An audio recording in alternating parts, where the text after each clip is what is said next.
मेरा बात कौन सुनेगा। तो महादेव बोले कि क्या चाहते हो बोलो। तो हमारे साहब बोले कि हम तब आपको चर्चा फैलाएंगे कि जो आपको 3 सूत्र करेंगे उसको सारा जिम्मेवारी अपना सर पर लेना होगा। तो कहे हम अच्छा से हमको बोलो। तो बोले कि कहना यही है कि जिसको पैर में चप्पल नहीं है उसको चप्पल देना होगा, जिसको बेटा नहीं है उसको बेटा देना होगा, जिसको घर नहीं है उसको घर देना होगा, तभी हम आपको चर्चा फैलाएंगे। और साहेब जब चर्चा में शुरुआत जब हुआ था चर्चा महोत्सव उसमें 13 लोग थे और 13 लोग से साहेब को चाहा था कि एक दिन 13 करोड़ होंगे। और धीरे धीरे गुरु भाई गुरु बहना बढ़ रहे हैं बाकी इतना गुरु भाई गुरु बहना के बढ़ते हुए भी साहब को एक ही चाहा था कि हम अकेले हैं। क्यों उनको चाहती था कि सब लालच से जुड़ रहे हैं, हमको ये दीजिए हमको वो दीजिए और नहीं मिलने पर छोड़ भी देते हैं। बाकी हमारे गुरु जो हमारे बाबा के रूप में जो बैठते हैं और बाबा के रूप में जल चढ़ाते हैं या बाबा धाम जाते हैं कवर लेके, तो आप जे मांगिए वो आपको मिल जाएगा। बाकी हमारे गुरु है, गुरु को ज्ञान देना काम है और हमारे गुरु को जे लगेगा कि इसको लिए अच्छा है वही देंगे। वो आप चाहे जितना रो लीजिए महादेव के सामने या गिरा लीजिए। जब हमारे गुरु के चाहत है कि नहीं ये सब को आगे दिक्कत होगा तो सोचिए समझ पे आप पे दया करेंगे और बाबा के रूप में आप जल चढ़ाइए उनसे जो मांगिए वो महादानी और वरदानी के रूप में दे देंगे। तो इससे गुरु बहना दीदी लोग से यही हमारा अर्जी है कि अगर गुरु ऐसा लगता है कि मेरे गुरु हम पे दया नहीं कर रहे हैं, हमारे सोच के पूरा नहीं हो रहा तो ये आप लोग के भूल है। सोचिए कि आगे चल के हम लोग की कारिक है इसलिए हमें महादेव नहीं दे रहे हैं। हमें गुरु बहना की चर्चा सुने हैं। ये गुरु बहना थी वो कुमारे थी, उसको शादी लगा था से और शादी सेट लगा था और जब शादी करने के टाइम आया तो उसको शादी कट गया उसको और रो रही है गुरु बहना कि इतना दिन से हमको शादी लगा था और शादी कट गया। और अगल बगल के लोग उनको ठोना मार रहा है कि अभी आपको महादेव कहाँ है, इतना दिन से रिश्ता लगा था कैसे टूट गया आपको रिश्ता। गुरु बहना बहुत रोई ये महादेव से अब हम क्या करें। तो चुप हो गया। तो ऐसा समय आया कि मतलब उसको जो लड़का से शादी सेट लगल था वो लड़का के मौसी लोग बोले उनको घर परिवार कि कैसा लड़की है से आपको पसंद नहीं है तो चलिए हम उसको देखते हैं। और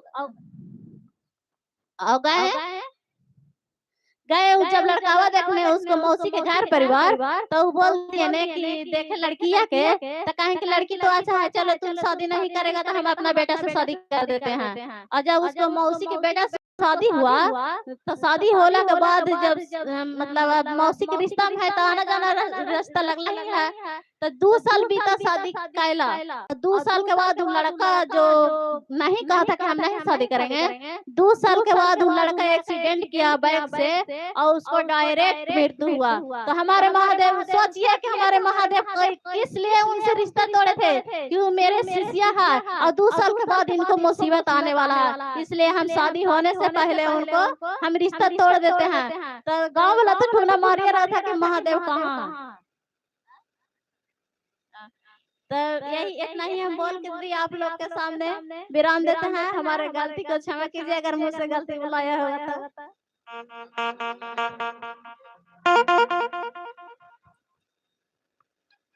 बहुत अच्छा दीदी अभी चर्चा सुना रही थी।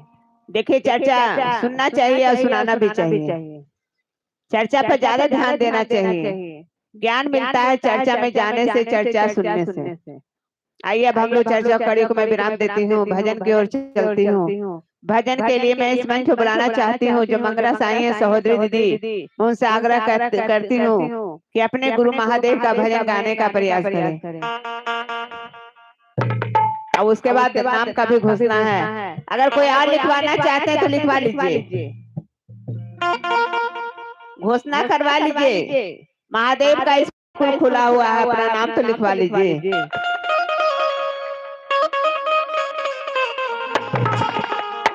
सबसे पहले महेश्वर शिव को चरणों में प्रणाम। हरेंद्र भैया नीलम दीदी के चरणों में प्रणाम। संभवे गुरुवे नमः, संभवे गुरुवे नमः।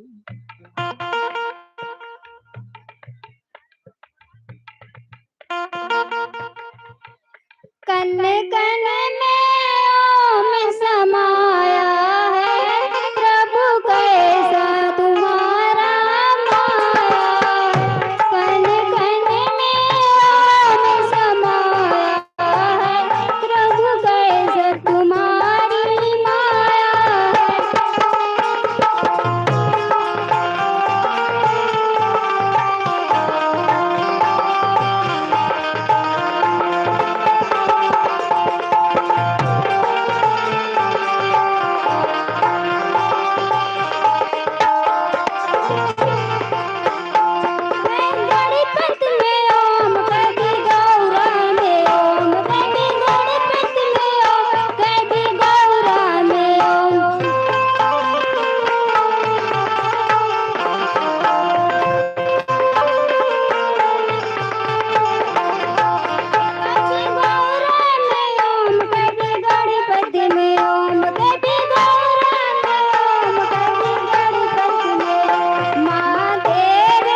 बहुत अच्छा दीदी, अभी भजन सुना रही थी। भजन को कड़ी को मैं विराम देती हूँ, चर्चा की ओर चलती हूँ। चर्चा के लिए मैं इस मंच पे बुलाना चाहती हूँ सुनैना दीदी, जो करिहारा के हैं। अपने गुरु महादेव का चर्चा करने का प्रयास करें। सुनैना दीदी।